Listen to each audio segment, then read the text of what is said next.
It might be hard to believe, guys, but the Wizard is actually good inside of Clash Royale right now. There's currently 11 people using it inside of the top 200, which is well more than there usually is. And you can see it is third in the world currently inside of Royal Giant. It's being used in Giant Graveyard too, Hog, but especially Royal Giant, guys, it is very good. In fact, it is literally the evolution of choice for most of the Royal Giant players currently. How could this possibly be? How could it be that seemingly out of nowhere, Wizard is actually a solid evolution in this meta? The top 3 Royal Giant players in the world right now are all using the Wizard, and most of them are preferring the Wizard for the most part. Well, let me explain, guys. He's actually very good in this meta, and there's a pretty good explanation as to why. We are currently right now in the top 500, so let's for ourselves see how the Wizard fares at the top of ladder here. The reason why, guys, the Wizard is a very good card in this specific meta, and he will be for the rest of the ladder season, so if you got the Wizard evolution for free, definitely make sure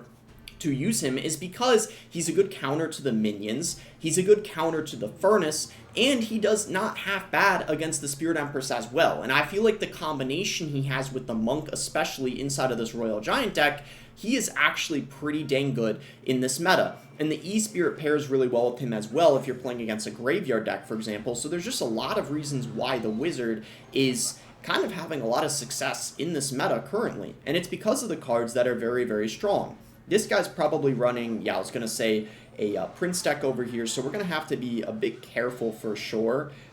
He is going to go in for a Fireball. Let's just go in for Skeletons here. And does he end up getting a Zap down? No, he doesn't. So, okay, he got it down, but it came down very late, so we are going to be able to defend successfully. This is going to be a matchup where I feel like single Elixir is really difficult, but as the match progresses and we're in double Elixir, and especially triple if the match even ends up being that long, that's when it'll be a lot easier, because the Duchess is mostly good in single Elixir, as you guys know, and then double, especially triple Elixir, she's very bad because she's almost always going to be out of ammo because of all the stuff going on, you know, inside of the map. So let's just go in for a Barbara here defensively, and this is a matchup where the Wizard is probably not super crazy because it doesn't seem like, unless he's using minions, he might have minions. I don't know for sure what his variation is. We'll have to see what other cards he's got in this Giant deck. I suppose only time will tell. We can go in for Skeletons here to distract this Prince, and then we can go ahead and play this Monk ability. Hopefully it is able to take out the Bomber, and then we could even potentially go in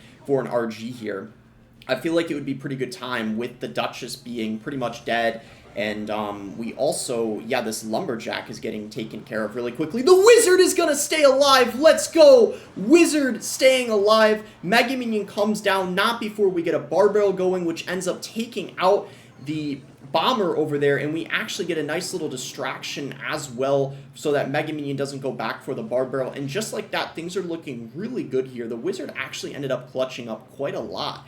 I really can't complain. We got Monk here, same lane as the Giant for sure, and then I think we want to RG here with the Wizard. We're definitely going to get his tower. The question is, can we defend? That's going to be the question of the day. We definitely got our work cut out for us here.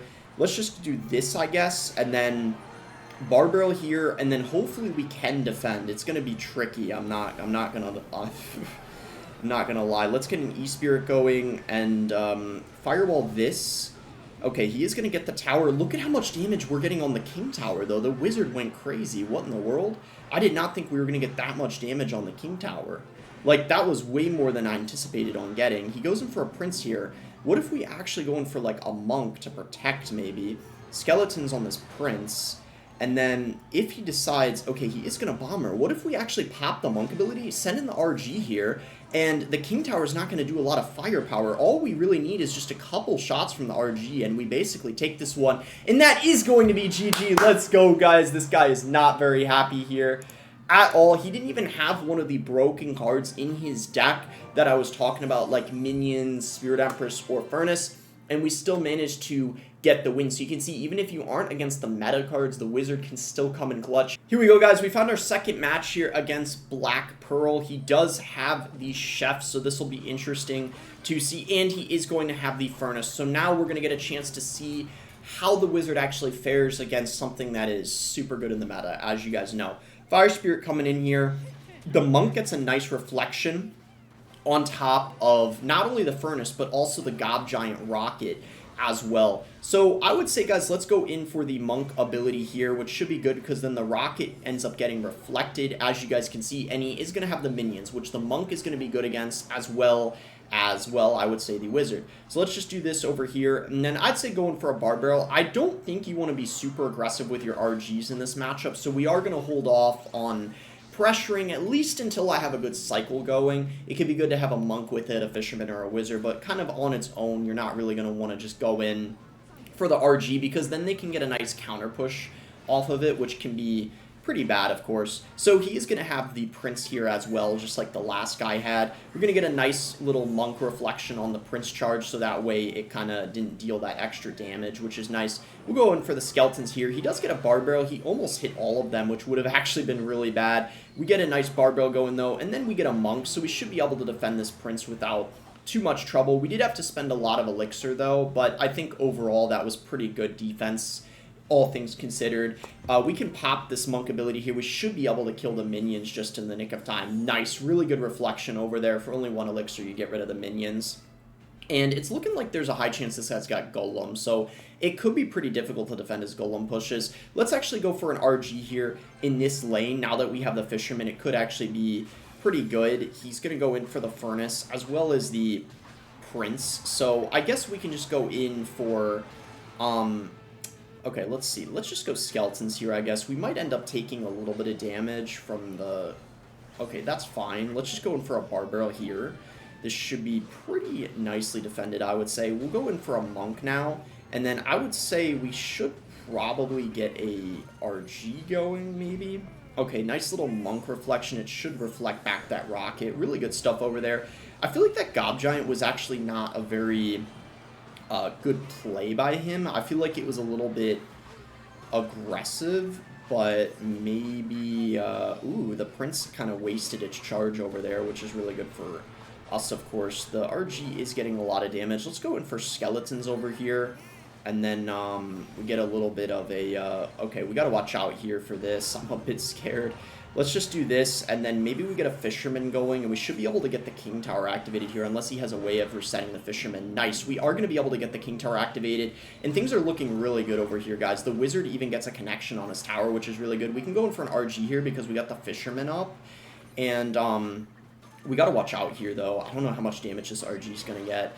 I don't think it's going to quite get enough damage.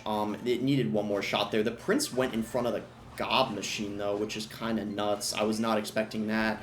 And we just have to basically defend this push, and we're in the clear. And as you guys can see, the wizard is actually kind of clutching up like crazy for us. The fisherman is going to pull that away. So now, at this point, it's pretty much going to be game. He's probably going to try to go all out and defend here in the right. We could just go in for a monk right into it. And that's actually completely fine because with the wizard splash, look at that. That's basically all going to go down. We can go in for an RG now, and that is going to be GG because we're guaranteed to get an RG connection. No way he's going to stop that. And that is going to be it for the video. Hopefully you guys can see now why the wizard is actually as strong as it is in the meta. Let's actually quickly check our rank. If you guys enjoyed the video, be sure to give it a like and subscribe. If you guys are not subscribed already, you can use creator code BOSS to support me in any Supercell game. And we are currently almost top 300 in the world with the wizard.